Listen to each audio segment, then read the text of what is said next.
네, 한국은행의 금융통화위원회가 어제 기준금리 동결을 결정했습니다. 이로써 지난해 초부터 12차례 연속으로 기준금리는 3.5%로 고정됐는데요.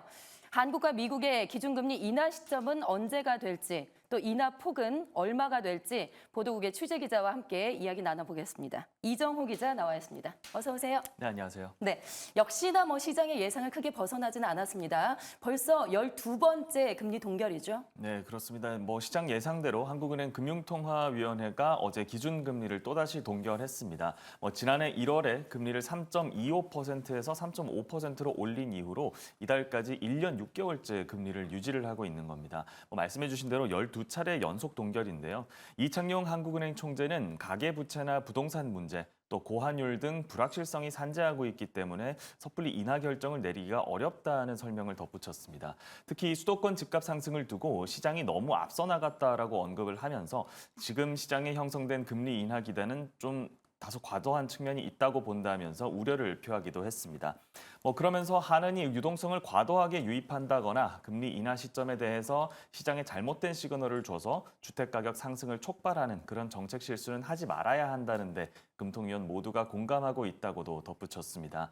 특히나 금통위원 전원 만장일치로 이뤄진 이번 동결 결정이기 때문에 8월 인하로는 물 건너갔다는 평가가 이제 많고요. 이제 10월 인하론에 좀 무게가 실리고 있는 상황입니다. 네, 이번에 결과적으로 동결이긴 하지만 한국은행 총재 입에서 처음으로 금리 인하라는 언급이 나왔다는 점에서 상당히 의미가 크다라고 볼 수가 있을 것 같아요. 그렇습니다. 12차례 연속 금리 동결이었기는 했습니다만 현장 분위기는 좀 사뭇 달랐다라는 게 중론입니다. 이창용 총재가 금통위 내부 인사들이 물가 상승률이 낮아진 만큼 향후 3개월 내에 기준금리 인하 가능성을 열어둬야 한다는 의견을 내놨다라고 전하면서 금융시장에 약간의 기대감을 주기도 했는데요. 어제 금통위 회의 직후에 열린 기자간담회에서 나온 이창용 총재의 발언을 살펴보시겠습니다. 진짜 5월 달에는 깜빡이를 킨 상황이 아니라 금리 인하 준비를 위해서 차선을 바꿀지 말지 고민하는 상태였다고 말씀드린 바가 있습니다. 현 상황은 물가 상승률의 안정 추세에 많은 진전이 있었던 만큼 이제는 차선을 바꾸고 적절한 시기에 방향 전환을 할 준비를 하고 있는 그런 상황이 조성되었다고 말씀드릴 수 있을 것 같습니다.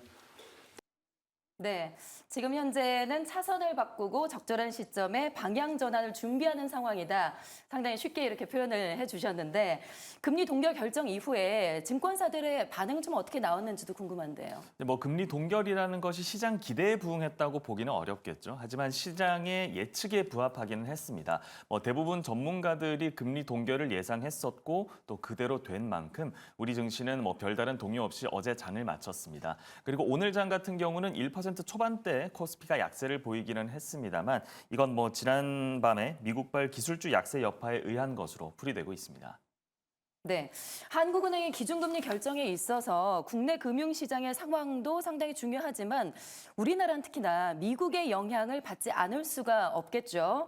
그 연준의 금리 인하 시점을 놓고 미국 쪽에서 뭔가 분위기가 좀 나오는 게 있을까요? 어떻습니까? 이창용 총재도 사실 비슷한 이야기를 했었어요. 어제 이창용 총재가 국내 금융 안정과 미국의 정책 결정 모두 한국은행의 기준금리 결정의 중요한 요소라고 말을 했었는데요. 미 연준의 금리 인하 시기와 인하 폭에 우리가 많은 관심을 쏟는 이유이기도 합니다. 연준의 금리 인하에 대해서 제롬 파월 미 연준 의장이 약간의 힌트를 줬습니다. 우리 시간으로 어제 새벽이었는데요. 파월 의장이 미국 하원 반기 통화정책 보고에 출석해서 한 의원과 나눈 대화의 일부를 함께 보시겠습니다.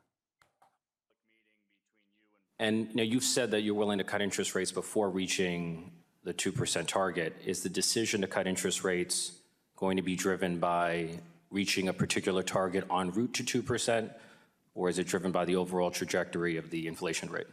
It's going to be driven by the totality of the data. There isn't a particular number that we have in mind that we have to get to. It's more.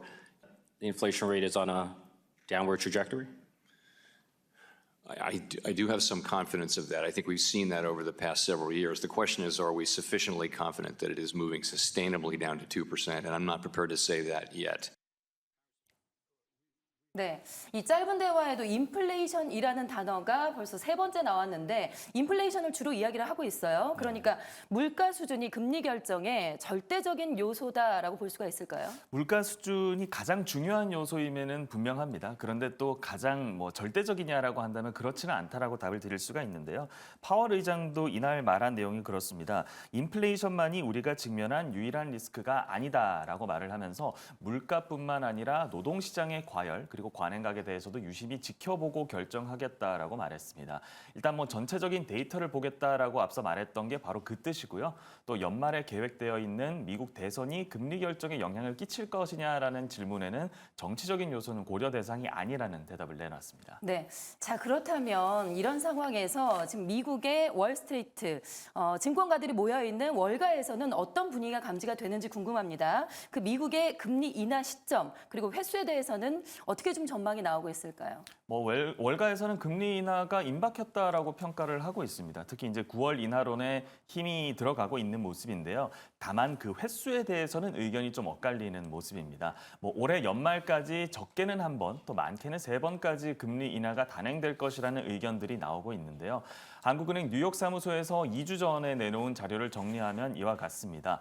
시티은행과 모건 스탠리가 연준은 올해 연말까지 기준금리를 3차례 인하할 것이라고 비교적 낙관적인 전망을 내놓은 것을 볼 수가 있습니다. 하지만 표를 한번 다시 살펴보시면요. 1번 또는 2번 인하한다는 의견이 여전히 다수에 속한다는 것을 확인하실 수가 있겠습니다. 네.